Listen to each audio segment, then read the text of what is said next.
Now, one of the reasons that so many investors are expecting the Fed to pivot is all of the weak economic data that continues to come out, including the weak economic data that we got this week. While tech stock prices were rising on the week, their headcount was falling.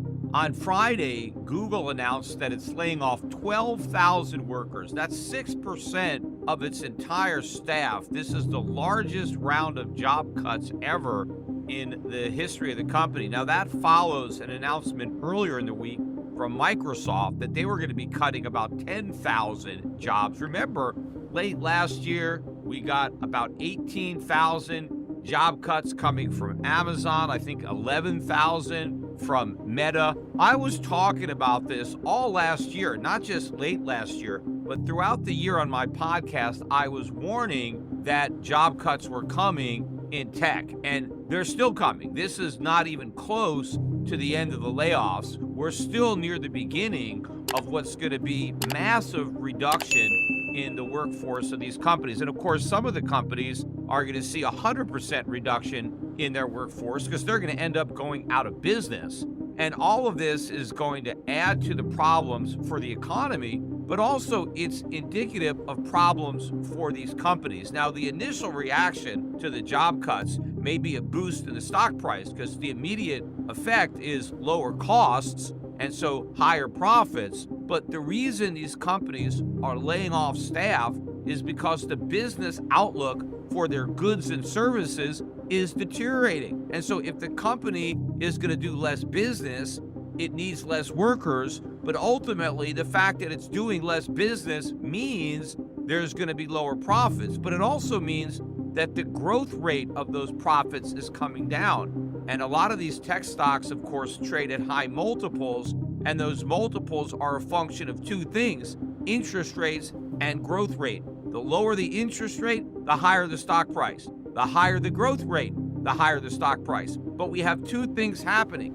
We have interest rates going up and growth rates coming down. That's a double whammy on valuations. And so after this sucker's rally ends in these tech stocks, look for the sector to make new lows.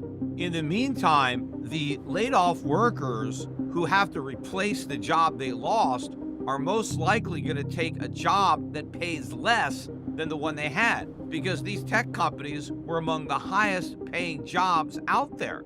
And so workers are losing good full-time jobs, benefits, high salary, and when they go into this weak labor market, they're likely to have to settle for one, two, or three lower paying, maybe full, maybe multiple part-time jobs without benefits to take their place, and they're going to end up with lower overall earnings, but they're having to spend more time to generate those earnings, and all of this is ultimately another negative for an already weak economy. In fact, during the week, we got a lot more economic data that supports my thesis that the economy is in fact weak and getting weaker. Earlier in the week, we got the Empire State Manufacturing Index number for January, and the consensus was for minus 8.1, and that would have been a slight improvement over the minus 11.2 that the index measured in December. The range of estimates went from a high of minus 3.1 to a low of minus 11. The actual number came out at minus 32.9. Now that is the weakest number we've had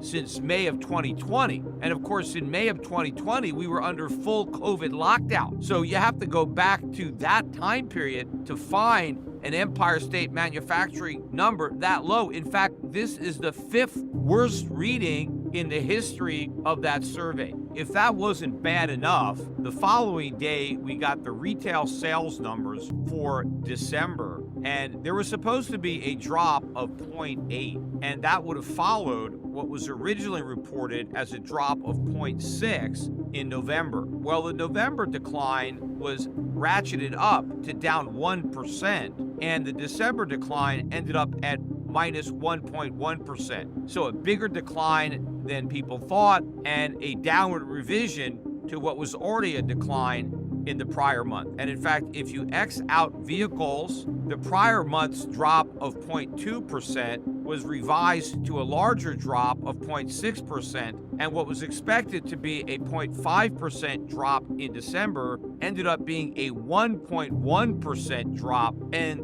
that was way worse than the upper range of the consensus, which went from a gain of 0.4 to a loss of 0.8. And then if you take out vehicles and gasoline, the same thing. The prior month's minus 0.2% was revised to a minus 0.5%. And while they were expecting minus 0.1% for December, we actually got minus 0.7%. Again, well above the worst case scenario contemplated by the consensus, which ranged from a plus 0.5 to a minus 0.2. And remember, none of these numbers are adjusted for inflation. So despite the fact that everything we're buying costs more, we're still spending less. And so that means real sales are plunging because people are buying a lot less. They're just paying a lot more for what they're buying. But even with the higher prices, overall sales are still declining. Also, on the same day, we got the release of the December industrial production numbers, and once again, much worse than had been expected and more downward revisions to previous months. So the industrial production number for November was originally reported as minus 0.2. That got revised to minus 0.6. It was supposed to come out as minus 0.1 for December. Instead, it came out at minus 0.7. Manufacturing output also weaker than forecast.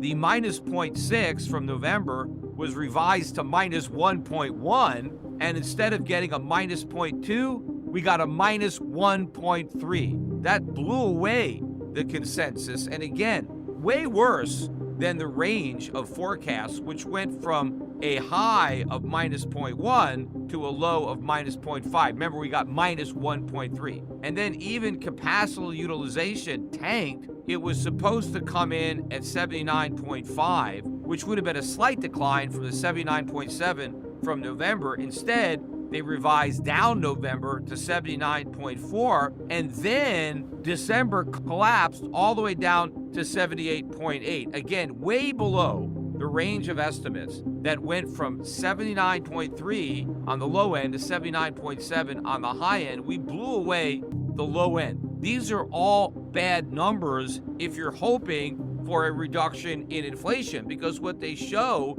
is that the economy is less productive. If we're not producing as much stuff, then the stuff that we are producing is going to be more expensive because we have a reduction in supply, we still have demand, and so prices are going to go up.